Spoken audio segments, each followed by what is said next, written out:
listening to the DolphinsTalk.com podcast, the most listened to daily Miami Dolphins podcast on the internet.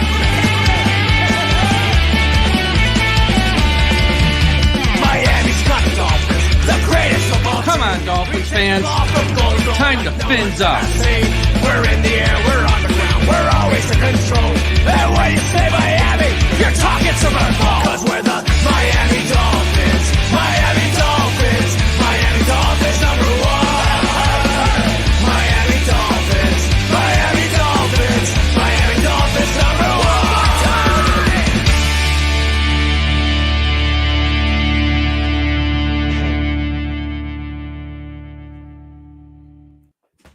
Good afternoon, Dolphins. Jason Sarney here, and as always on Lunchtime with Krantz and Sarney, Zach Krantz. How are you, sir? I'm doing great. Well, I'm doing as good as I can be as a Dolphins fan right now, right? Like I'm doing great because I am doing great in personal and everything. I'm fine with that, but my football kind of whatever is a little bit in the dumpster. But you know what? It's 1-1. There's still a game this weekend, and I still have a limited amount of hope, but it's still there at that point. But it's not going to stop me from telling people, by the way, about one of my favorite places down here right by my house in Davie, Cairnsware, the place to go for officially licensed apparel for the Dolphins, the Heat, the Hurricanes, the Panthers, all the professional and college teams down here in South Florida. If you're looking for a birthday gift, the latest jersey, the newest hat, whatever it is at this point, and it's your favorite South Florida team, well, they have it at Cairnsware. Check out Cairnsware for their overwhelming selection of sports apparel. Like I said, right here down the street from my house, 2655 South University Drive in Davie. Cairnsware's got it all. And if you're not in South Florida or you're international, don't worry about it. Shop all their inventory at Cairnswear.com. That's Cairnswear.com, the spot where Miami fans shop. Once again, Cairnswear.com. Beautifully done. Love Cairnsware. Love that whole shopping center. It's much known to everyone that La Spada's is just the most superior sandwich spot on the planet. Right. But, happy lunch break to everybody. We're going to go with a tight 30 minutes here, Zach, from the radio world. We're going to keep you on schedule. We're going to talk a little bit about that game last Thursday. Obviously, talk about the elephant room, Tua Tagovailoa. What's your take and what's your thoughts on Tua? I'll start with the game first because Tua got hurt late in the game. So let me start with what happened while Tua was in there and while this Dolphins team was playing. Garbage, bad playing. Not what we thought. I mean, we went into this Bills game with a lot of hopes, expectations. This is the game to beat the Bills. It's a quick week. They got to travel. We're at home. Everything looked like it was kind of in place for the Dolphins to get over the hump. And for every second of play before Tua got hurt, I didn't think that team should have been on the same field with the Buffalo Bills. And the Buffalo Bills are beat up. There's guys not playing for them, including pretty big players on that defense. Some got hurt in that game as well. It was overwhelmingly underwhelming. How about that for me in this game, watching this Dolphins team play at all three aspects of the game? I was shocked the way they played. I could not believe that they were just never really in it. It didn't seem like it, at least. Like, even if the score was close early, it just didn't seem like it. Josh Allen didn't have 400 yards passing and 6 touchdowns and ran for 8. Like that, not one of those games. Really just a shocking way to kind of play that game with all that hope, all that expectation, getting over the hump, everything like I've been saying. And the way they came out and played, the way they just put up a donut early, and it just wasn't good. And then obviously, first and foremost, I hope Tua's okay health-wise going forward. I hope that he makes the right decision, whether it's to come back and play or not. And it's totally up to him and the family. And hopefully a doctor gives him the right kind of information that he needs to hear, because he's already made generational money. So if he does decide to retire, good for him and his family. If he does come back and play, I hope that a doctor clears him and says, this shouldn't do, whatever the case may be. He's already had 3 concussions, or 3 diagnosed concussions, I guess you could say. There might be more. There might be, who knows? It puts a damper on the season 2 games into the season, and that stinks. But it's the injury that's really the thing we need to talk about, because this is, I think, in my mind, a coin flip whether he comes back and plays football at all. And I really think that these next 4 weeks, he's going to do a lot of talking with his family and his wife and his new kids and everybody, and really make the right decision, I hope, at that point. And it's not an organizational thing at this point. It's more of a Tua thing. But yeah, the football side of it stinks. 1-1 doesn't seem like 1-1. And now going into the Seattle game, expectations have to be a lot lower for this Dolphins organization, this Dolphins team. Well put, well said, Zach. And yeah, thoughts and prayers with Tua. Obviously, it's his decision folks in the media, us, we all have the right for opinions and so on and so forth. But, we all should, I think, refrain collectively of playing doctor, playing therapist, playing what's best for. We don't know that. It's Tua, it's the athlete, it's the family. And in all hopefulness, when he is ready, as soon as humanly possible, if the decision is let's go. But the team is now turned to looking to week 3 on a long road trip up and diagonal to Seattle. And it's the longest road trip you can get in the NFL and in the country. A lot of time to think about what they need to do offensively to obviously mask what they are not without Tua Tagovailoa. The team is completely different. The pacing, the throwing, it's all different. What does Skylar Thompson have to do to go on into one of the most hostile environments in the NFL and just lead this team and hopefully get out of there with a competitive victory? We talk about, and we use the game manager type of kind of aura around quarterbacks a lot in this league. I heard a lot of people saying Brock Purdy's a game manager. This guy's a game manager. This guy's a game manager. This guy 10 years ago was okay, that's fine. I need Skylar Thompson to be a game manager. I need him to be someone who doesn't make mistakes, who doesn't try to thread the needle a little bit more than he probably should, because the athletes are there on that offensive side of the ball for the Dolphins, no matter who's at quarterback, to make plays, to make big plays. They're playmakers. Tyreek Hill, give me a break. I don't care who's throwing him the ball. If he gets it in his hand, he could do something. It's just a mistake thing. And if Skylar Thompson can play mistake-free football or very limited mistake football, the Dolphins, I think, still have a chance to win some games here. I didn't get this injury and think, whoa, 0-4 for the next 4 weeks. Schedule is a little bit lighter, so that helps. But like you said, this is the longest road trip in the NFL that you could possibly take. So that's not on the positive side for the Dolphins. I just look at it like this. If Skylar comes in and tries to do more than he should, the Dolphins are in deep trouble. And I don't think Mike McDaniel's going to put him in a position where he has to make plays. It's more of just get the ball to who it needs to get to. I think you're going to see a lot, especially if Mostert is back and close to being relatively healthy enough to play and play with a workload. A lot of running in these next couple of weeks, which stinks because when you have 2 good wide receivers like the Dolphins do, really good wide receivers, the object of the game on offense is to get them the ball. But at this point, I think Achane, I think Mostert, I think Wright, whatever they could do there to make it easier for Skylar, they need to do. It just stinks because this offense is not built necessarily for that. It's built for the playmakers.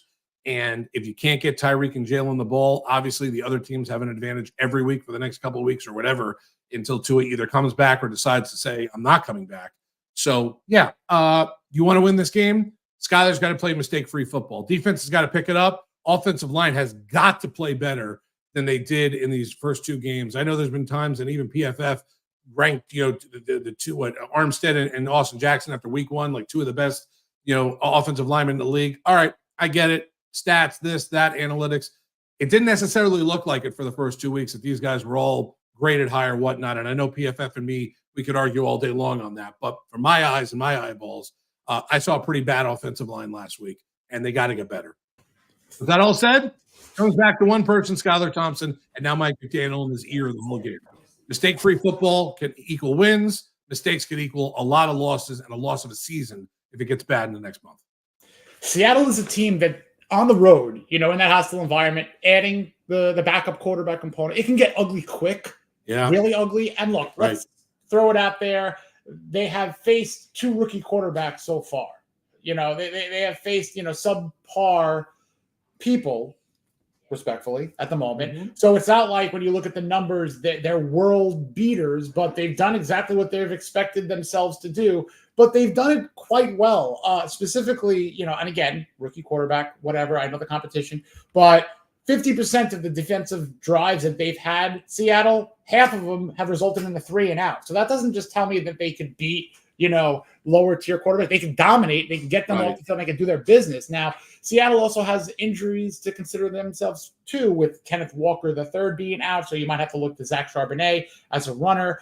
DK Metcalf is a receiver that scares me. As good as coverage cornerbacks and defensive backs the Dolphins have in your Ramsey and your Kendall Fullers, DK Metcalf is like a freak of nature, and 3 catches can go for 120 and for 2 or 3 touchdowns. He is that Moss-ish kind of guy. And then you add, Jackson Smith-Njigba, you add a guy like Tyler Lockett, Noah Fant. Good offense, even with a running back out. What is this defense? Forget Skylar Thompson aside. How is the defense going to now stop this offense? It's easier said than done, and I'll say that before I say this. The pressure on the quarterback's going to be tenfold what it's been like the last 2 weeks. We need to see some massive pressure on Geno Smith. Geno Smith, kind of quarterback that if the pressure's on him, probably liable to make a mistake, throw a ball up that probably shouldn't be thrown up. And that's why you have Jalen Ramsey and Javon Holland and guys like that back there who could have a day if Geno does that. When Geno has time and Geno could be that doctor, precision, like the precision cutter as a doctor is, with a scalpel, Geno could be really good in the NFL. I know that he had a bad rap from New York and then he got to, Seattle and he's done what he's done. When Geno's got time and he's got weapons, Geno can be a dangerous quarterback. One of the best in the league? No, that's not what I'm saying. I'm saying a dangerous quarterback in a game like this because they know if they could somehow put points on the board, Miami's going to have a hard time maybe doing that at that point. Get to the quarterback. Put pressure on him. Jalen Phillips, Calais Campbell, Chop, the whole inside. Zach Sealer. I need to see I want to be talking next week with you, Jason, about the fact that one or two of these guys was just a disruptor. Like, wow, maybe didn't have 2 sacks or 1.5 sacks, but man, oh man, he was in that backfield like he lived back there. And I need to see that this week from one of those guys. I got to see somebody have just a pressure-packed game to put on Geno Smith. I don't want to give Geno time. And let me tell you something. Even if Kenneth Walker doesn't play, you just said it. I like to call him Mr. Chardonnay, my favorite wine here. That guy is a bruiser, but he's quick. He's not just a 225-pound back. He's a 225-pound back that runs a 4.4. So this is not a guy that is just going to run up the middle on you. He's going to take it to the outside, hit you in your head, and then run right past you. Dolphins have had a hard time stopping the run the last 2 weeks against ETN, against James Cook. These guys ran all over him. Dolphins got to stop the run. They got to put pressure on the quarterback. Like I said, sounds a lot easier said than done. But if you want to have a chance this week against Seattle on the road in this long-ass road trip, you better make sure the defense comes to play. That's first and foremost. Flipping back to the Dolphins offense now and the run. Seahawks are susceptible against the run so far. 142 yards on the ground per game. That's 21st in, rushing yards against so far. They got a good group, pretty much 3-4 really solid defensive backs. There's been a number of Pro Bowlers on that secondary. So, Skylar does have a very tall order. Obviously with Tyreek and with Jaylen, 2 of the best, but 3rd, 4th, 5th guys, your A-chants have to be really utilized. Obviously, if Mostert, as you said, if he's healthy, he is on the limited side of yesterday's injury report. Right. All signs, hopefully, we'll get to him playing since he missed last week. You got to look at the tight ends, the Fs almost, and Alec Ingold and Jonnu Smith. Look, I'm not saying design the game to feature them 15 times each, but on 3rd, on 4th, Mike McDaniel is going to essentially go for it on 4th and doable, So it's do something creative. And if it's working, that's when you could set up something as a variation of it. We got, some good teases of McDaniel kind of using that short yardage game with Ingold, but then it became predictable and the Bills stopped them and it kind of created a snowball effect after that play. Nothing really kind of worked after that, so hopefully McDaniel not just comes up with, a brand new, he doesn't have to come up with a brand new offense. He's got to keep within himself, call those plays, but feature in the right time, the right area of the field, and the right personnel. If you're going to throw a fade pattern to a tight end, like a seam route to a tight end, let it be Jonnu Smith. Like, let it be the right guy on the field to do that in the right time, So he's got to check all those kind of inner boxes off. I love his play nuances, designs. I ultimately love his play calling, but on the road, 3rd down, 4th down, when push comes to shove, I think there's room for tweaking, if that's fair. Yeah, I think there has to be. And because this offense is being put together and the play calls are made because of Tua, and now it's a whole new animal. Skylar Thompson's in there. I don't care if Skylar's been in the system 3 years or not. This offense is built and made around Tua. That's it. He is precision. He is accuracy, the whole deal. I don't know if Skylar Thompson is like that. I don't know if he's more of a gunslinger than he is, or than Tua. But the whole point is And I saw one of the commenters say it also. We have to run at least, I think Wesley Gray said this, we have to run at least 25 to 30 carries in this game. That is correct. And to be honest with you, if at the end of the day in the box score, you see 42 carries as a team, I'd be happy. I really would be happy. I'm not saying don't get Tyreek the ball. I'm not saying don't get Waddle the ball. But what can win you the game? Not what we're great at anymore, because we lost the quarterback. So now we have to maneuver. We have to, as Channing would say, we have to pivot. We have to do something here because Tua is not there. It's not like you lost Waddle and you're putting someone else in the number 2 spot. It's not like you lost Mostert and you're putting Jaylen right up to that number 2 spot, or Jeff Wilson Jr. You lost your quarterback for the next 4 weeks. Skylar Thompson can come in. Sure, he's capable of running this offense, but not like Tua. So what does that mean? You got to pivot. You got to move around. You got to do something here on offense. Mike McDaniel's play calling. Only thing I'll disagree with you, Jason, is I have not been happy with the entire play calling through these 2 games. I haven't. There's been times where I think Mike McDaniel's trying to be too cutesy with his team and not try to kind of shove the ball down their throats. And I think that's what this team needs to do. Jordan Poyer, guys like that in the offseason, called them kind of quitters, or they were doing this. Now you want to see bully ball for the next 4 weeks. I'd like to see it. I'd like to see the defense step up and that offense run the ball down people's throats. You have Achane, you have Mostert, you got me and your favorite, Sarney, I know this, Jaylen Wright. Let's see these guys work. Let's get this 3-headed monster out there. Robert Jones better at run blocking than pass blocking. Some of these guys are on the O-line. Do it. Run behind them. They're called the big uglies for one reason, because they're big and they're ugly, but they can block also, hopefully. So what we need them to do there is push. Make a little push and let these guys run the ball. If they don't run the ball at a good pace in this game, it could be a very long game for this offense and defense, and probably special teams also.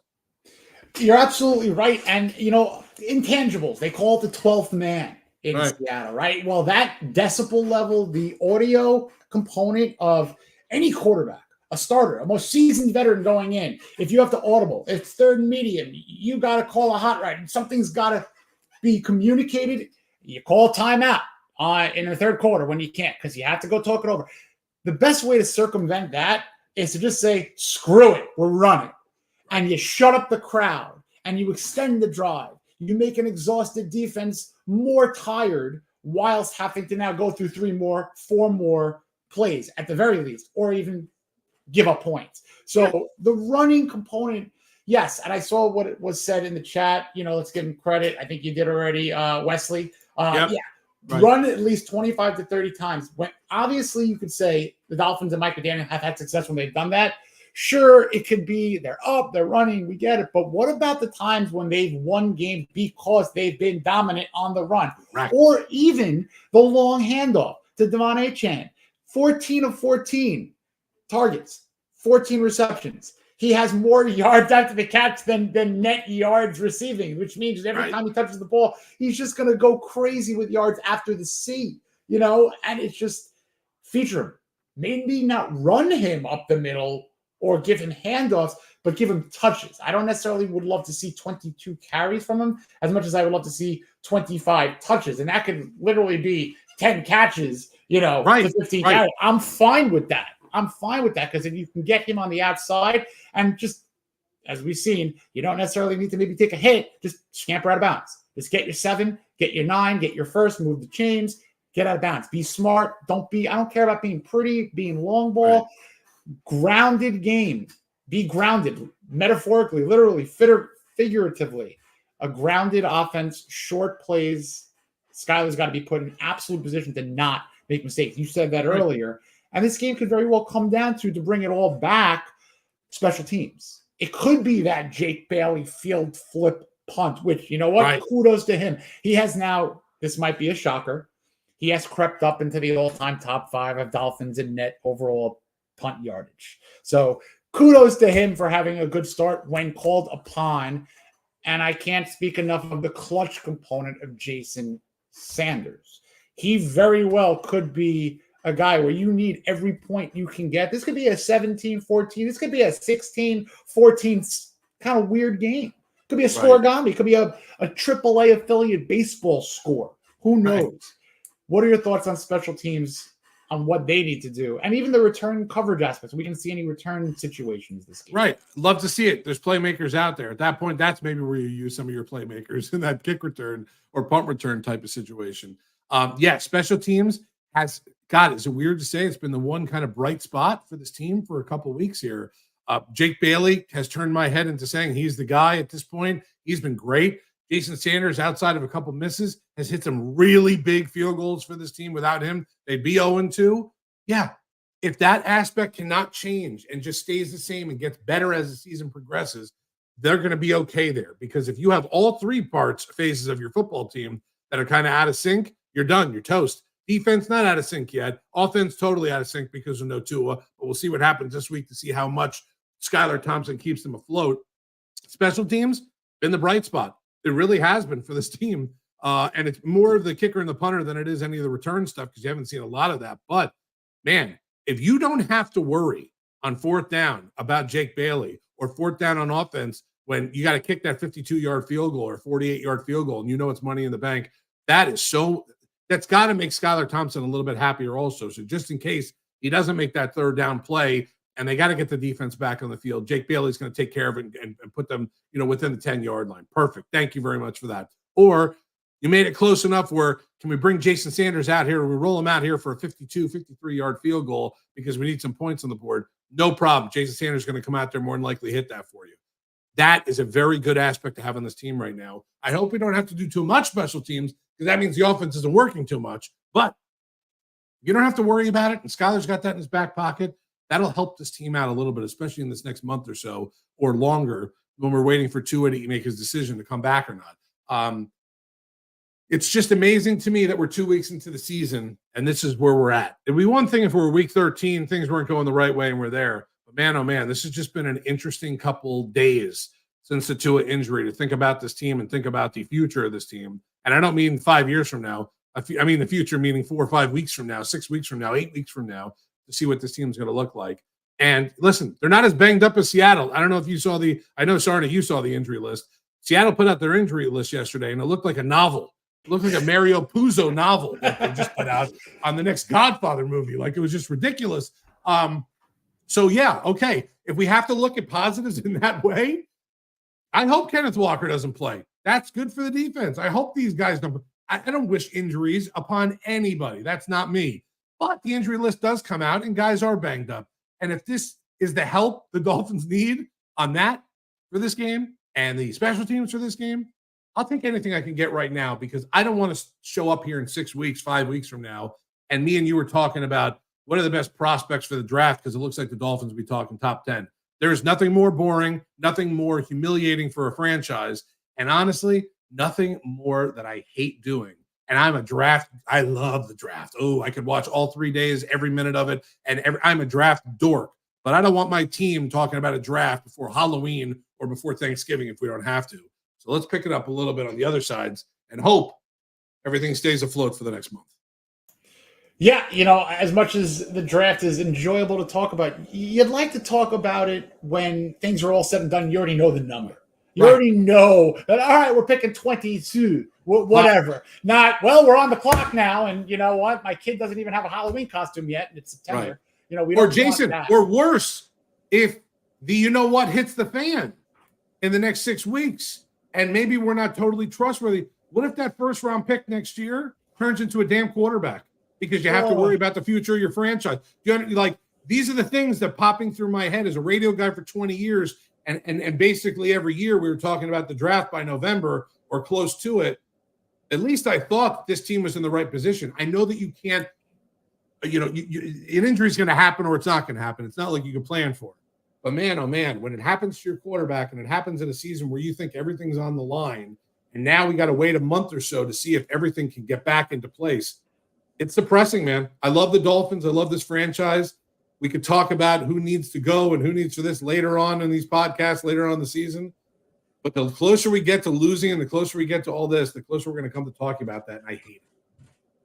We got our final 2.5 minutes here. This was a fun lunch half hour. Listen, the Dolphins have had backup quarterbacks to kind of step up in small stages, in bigger stages. and they've become kind of franchise folk heroes. The Lord, the Earl Morals, the Don Strocks, Matt Moore. Matt Moore, my hero, right? Matt Moore has probably more jerseys sold to a backup. You know what I'm saying? Like, Matt Moore is a legend.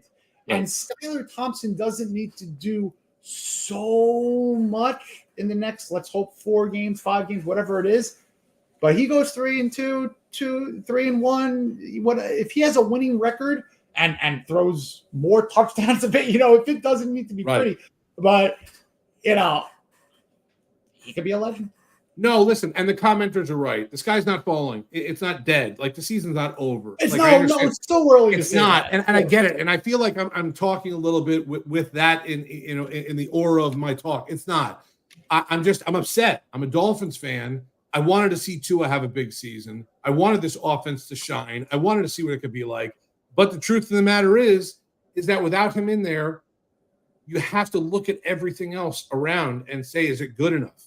And there are certain parts that when Tua was in there, certain parts didn't have to be great. They could be good. They could be below average, and then the offense or the defense would pick it up. When you have to go with the backup quarterback, as much as we all love that position and love that guy, like Jason just said, we talked about legends here for the Dolphins over the years. Matt Moore, a damn legend. Like, this guy's a legend. Never paying for a drink in South Florida the rest of his life. Guy didn't practice all week, and then all of a sudden, Sunday before kickoff, he goes out there and throws 2 touchdowns and has to play in a playoff game. Skylar Thompson played in a playoff game, so I get it. I just don't want to see that. As much as I love Skylar and Matt Moore and all Don Strocks and Earl Morals of the world, that's not who you want in starting if you don't have to. Doesn't mean I don't love them. Don Strock came over today. I'd have a beer with him, smoke a cigar in the backyard, the whole deal. Matt Moore came over. I would hang out with the guy. I just don't want him to be my quarterback if he doesn't have to be, if he's the number 2 or 3 guy. So I'm not sky is falling Zach yet. I don't want to talk draft yet.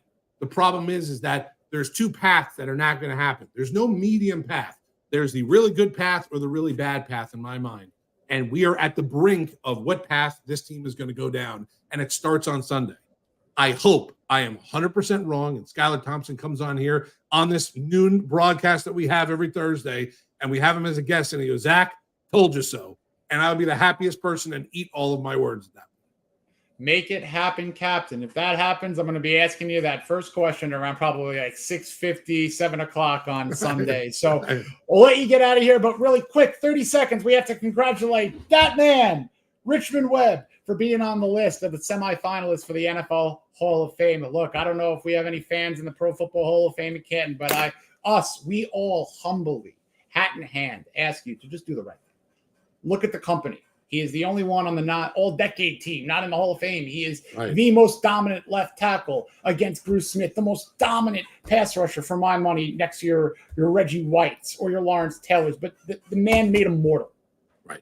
So I think Dan Marino and Bruce Smith should go into that meeting and talk on behalf of Richmond Webb, and then have Armando seal the deal like he did with Jason and Zach at that point, because Richmond Webb should have been in years ago. Should have been in when he was first eligible. I'm not saying first ballot guy. There's plenty of great tackles in the league. This guy, though, was super. He was not good. He was not great. He was super. And the guys that are super, those are the guys in the Hall of Fame. Richmond Webb deserves it. It's not because I know the guy. He just played on, and not because he played on my favorite team.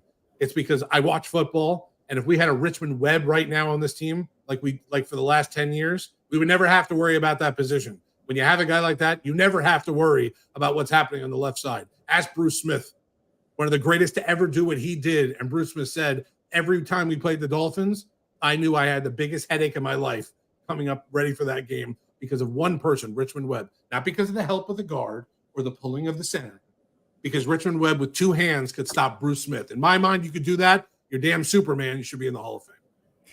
We'll leave with that. Zach, thank you very much. Dolphin fans out there, we'll see you next time here on Lunch with Krantz and Sarney. Be well, everyone.